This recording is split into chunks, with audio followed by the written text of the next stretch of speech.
এখন আমরা খুব শুনি যে ফ্ল্যাট বাড়ি হয়ে গেছে, চারিদিকে আর গাছপালা নেই, গাছপালা বসানো যায় না, ফ্ল্যাটের জায়গা বড়ই কম, ইত্যাদি প্রভৃতি অনেক কথা।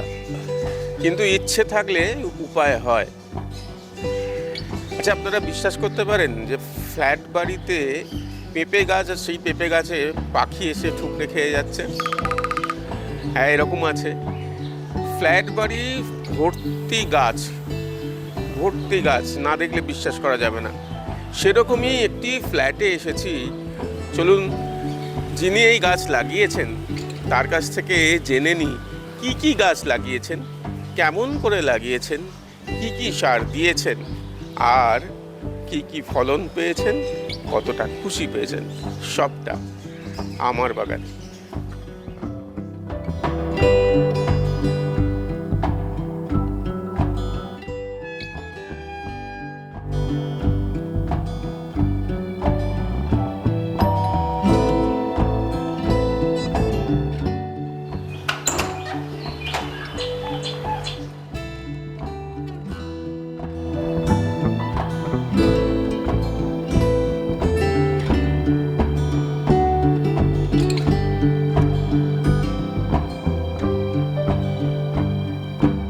বাড়ির কর্তা আর কর্তির হাতেই সমস্ত গাছ বসানো এবং লালন পালন করা, যত্ন করা।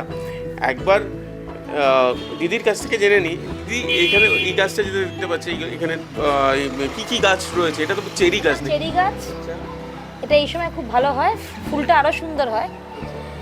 টবেতে চেরি গাছ বসানো যায়? হ্যাঁ, টবেতে এগুলো তো বনসাই টাইপের হয় এগুলো। আচ্ছা, তো বনসাই, তাই ফলগুলো ছোট ছোট, চেরি ফল তো অনেক বড় হয়, কিন্তু এটা ছোট, তার কারণ এটা বনসাই। এগুলো যত্ন কি করতে হবে? এটাকে এমনি সারা বছর ফল হয় না, কিন্তু এই সময়টা খুব সুন্দর, ফলটা মোটামুটি পুরো শীতটাই এরমভাবেই ধরে থাকে। তার আগে ফুলটা আসে, বেশ মোটামুটি খুব কম করে হলেও 2 থেকে 3 মাস আপনি এই ফলটা এরমভাবেই দেখতে পাবেন, আর দেখতেও বেশ সুন্দর লাগে। এটাকেও একই, যখন ফলটা শেষ হয়ে যায় তখন ছোট করে কেটে রাখতে হয়।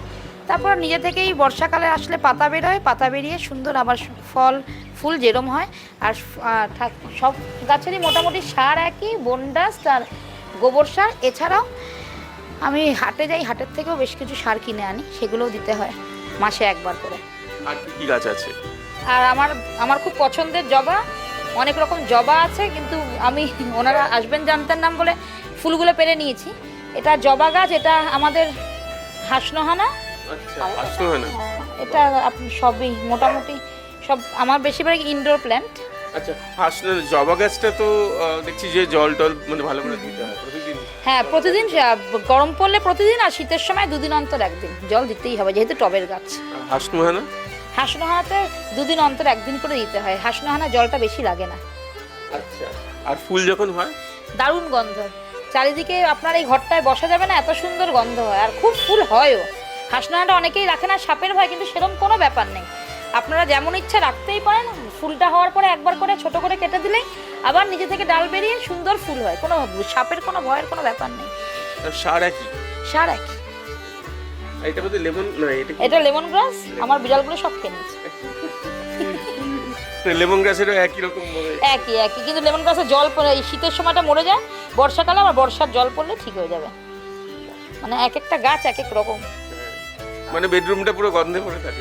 হ্যাঁ, হাসনোহানাটা যখন ফোটে এই সময় দারুণ ফুটবে, আর ফুটলে শীতকালে কম ফোটে, বর্ষাটা পড়লেই বেসিক্যালি ফোটে, গরমটা পড়লে শুরু হবে, কিন্তু তখন এখানটা বসলে দারুণ গন্ধ, পুরো ঘরটাই ভরে থাকে গন্ধে।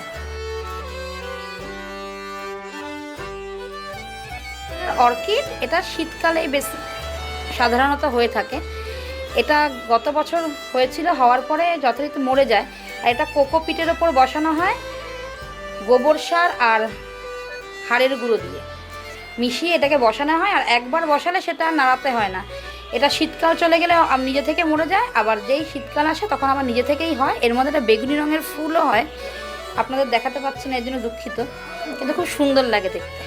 আচ্ছা, এর যত্ন তো ভালো রকম করতে হয়? হ্যাঁ, যত্ন সপ্তাহে 1 দিন জল দিতে হয়, আর মাঝে মাঝে এটাকে, যাতে নিচের গাছগুলো মানে নিচের শিকড়গুলো নষ্ট না হয়ে যায়, সাইড দিয়ে খুঁড়ে একটু সার দিতে হয় সপ্তাহে 1 দিন। এটা কোনখানে রেখেছে? এটা একটা ইনডোর প্ল্যান্ট, এটা ভেতর দিকেই থাকে, এটা খুব রোদের দরকার হয় না, ছায়াতেই খুব ভালো হয়।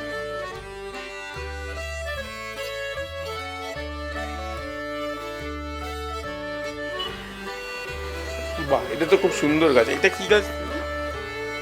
এটা আমরা দেখতে এটা সজনে ফুলের মতন, সজনে ডাঁটার মতন গাছ। কিন্তু এটাও শীতকালে বসন্তকালে পাতাগুলো সব সাদা হয়ে যায়। এতদিন সাদা ছিল, যেহেতু একটু গরম পড়ে গেছে তাই আস্তে আস্তে সবুজ হয়ে যাচ্ছে।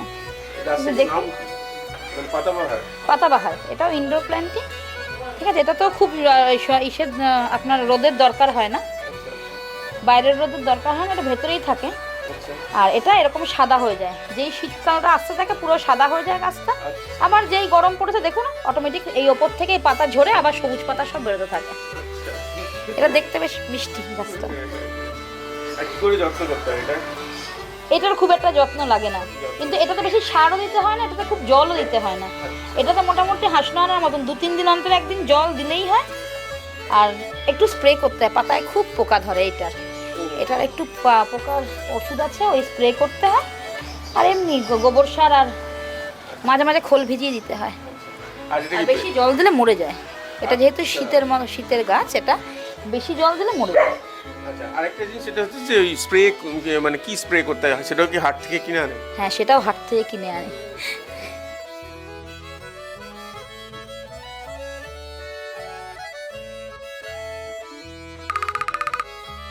পেঁপে গাছ কি করে বসাতে হয় সেটা আর নাই বা বললাম। পেঁপে গাছও বসানো যায়, দেখেন তো কিরকম পাখি এসে ঠুকরে ঠুকরে খাচ্ছে।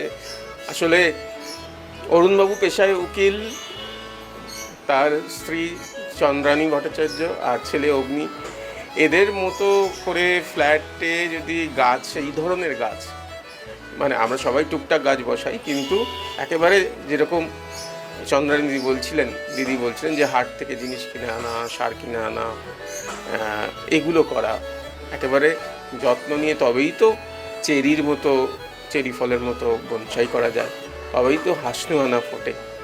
তাহলে ফ্ল্যাটেও কিন্তু বাগান হতে পারে, ফ্ল্যাটেও আমার বাগান, আমাদের বাগান হতে পারে। সুরজিতের সঙ্গে প্রীতম দে, ক্যালকাটা ইউনিভার্সিটি।